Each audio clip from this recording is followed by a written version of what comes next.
The monument to the Great Fire of London, more commonly known simply as the Monument, is a fluted Doric column in the City of London, near the northern end of London Bridge, which commemorates the Great Fire of London.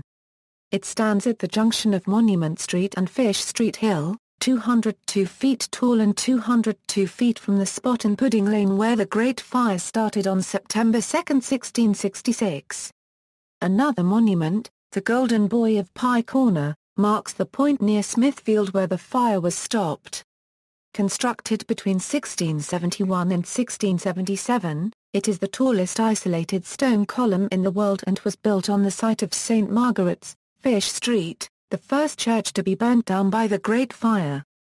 The monument comprises a fluted Doric column built of Portland stone topped with a gilded urn of fire. It was designed by Christopher Wren and Robert Hooke. Its height marks its distance from the site of the shop of Thomas Fryner, the King's baker, where the Great Fire began. The top of the monument is reached by a narrow winding staircase of 311 steps. A mesh cage was added in the mid-19th century at the top to prevent people jumping off, after 6 people had committed suicide from the structure between 1788 and 1842. 3 sides of the base carry inscriptions in Latin. The one on the south side describes actions taken by King Charles II following the fire. The one on the east describes how the monument was started and brought to perfection, and under which mayors. Inscriptions on the north side describe how the fire started, how much damage it caused, and how it was eventually extinguished. In 1681, the words, "But Popish frenzy, which wrought such horrors, is not yet quenched" were added to the end of the inscription. Text on the east side generally blames Roman Catholics for the fire, and this prompted Alexander Pope to say of the area that it is.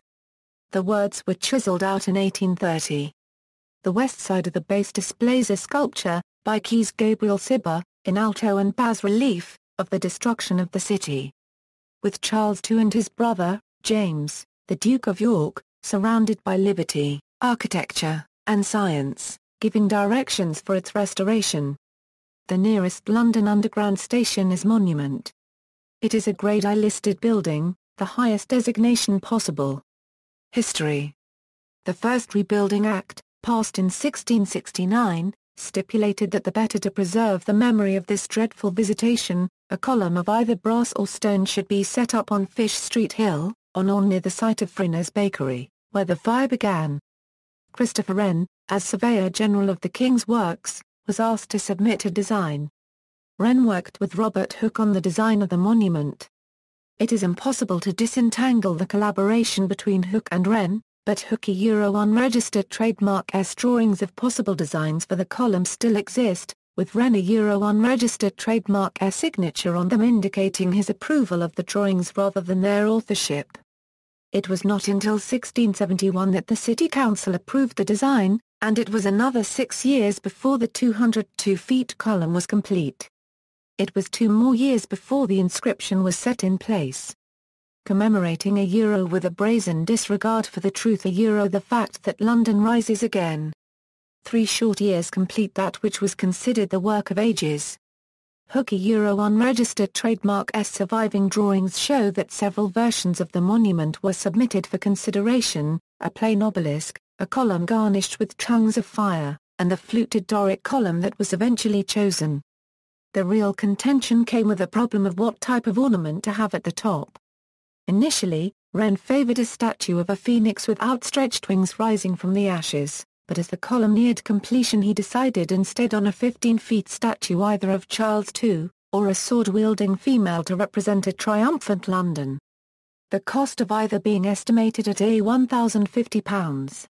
Charles himself disliked the idea of his statue atop the monument and instead preferred a simple copper-gilded ball with flames sprouting from the top, costing a little over £325, but ultimately it was the design of a flaming gilt bronze urn suggested by Robert Hooke that was chosen. The total cost of the monument was £13,450 11s9d, of which £11,300 was paid to the mason contractor Joshua Marshall.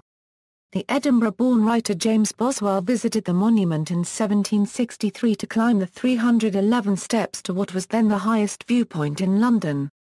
Halfway up, he suffered a panic attack, but persevered and made it to the top, where he found it horrid to be so monstrous away up in the air, so far above London and all its spires.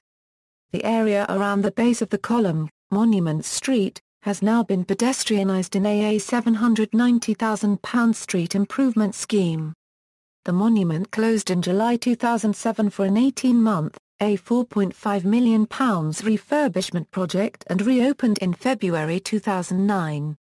Between 1st and 2nd October 2011, a live music sculpture created especially for the monument by British composer Samuel Bordeley was performed 18 times during the weekend. This was the first occasion that music had ever been heard inside the structure and effectively transformed Wren's design into a gigantic reverberating musical instrument. As a scientific instrument, Wren and Hooke built the monument to double up as a scientific instrument. It has a central shaft meant for use as a zenith telescope and for use in gravity and pendulum experiments that connects to an underground laboratory for observers to work. Vibrations from heavy traffic on Fish Hill rendered the experimental conditions unsuitable. A hinged lid in the urn covers the opening to the shaft. The steps in the shaft of the tower are all 6 inches high, allowing them to be used for barometric pressure studies. Panoramic camera system. During the 2007 Euro 2009 refurbishment, a 360-degree panoramic camera was installed on top of the monument. Updated every minute and running 24 hours a day, it provides a record of weather, building and ground activity in the city. In fiction, William Godwin, in his novel Deloraine, suggests that, like the man we're told of, who climbed over the rails at the top of the Monument of London, and clung to them for a while on the outside, there was not room for repentance, meaning that there was no way for the hero, who has just killed his rival, to go back. Charles Dickens, in his novel Martin Chuzzlewit, published in 1844, describes the monument thus. If the day were bright, you observed upon the Hosier Euro tops, stretching far away, a long dark path. The shadow of the monument.